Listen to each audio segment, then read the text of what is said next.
Alors les climats du Saint-Georges, on les vit tous les jours parce qu'on voit très bien, mais très bien, quand on ouvre nos fenêtres le matin, qu'est-ce qu'on fait? On regarde vers la montagne. Qu'est-ce qu'on voit sur la montagne? Nos climats. Donc on est habitué à voir la vigne à toutes les saisons, à toutes les époques de l'année, et puis surtout ce découpage, ce morcellement en petites parcelles.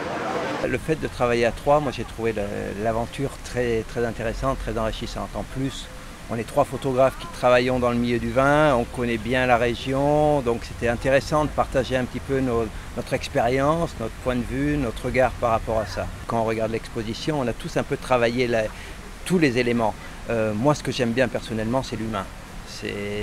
Mais les paysages aussi, la pierre aussi, l'histoire aussi. Donc, et d'ailleurs, bon, voilà, j'ai des photos d'enluminure, des photos de mains de viticulteurs, des paysages. C'est une région qui est magnifique visuellement, mais qui a une richesse en histoire, en passé, en humanité qui est extraordinaire. Donc, moi, je suis complètement pour.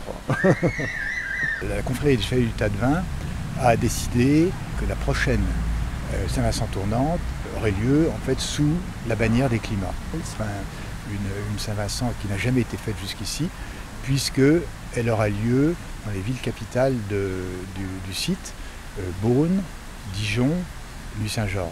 C'est à la fois nouveau et important parce que ça va souligner en fait cette idée très importante dans la candidature que les climats, c'est pas seulement des vins, c'est pas seulement un paysage, mais c'est aussi des villes et tout ce que ces villes ont apporté au climat.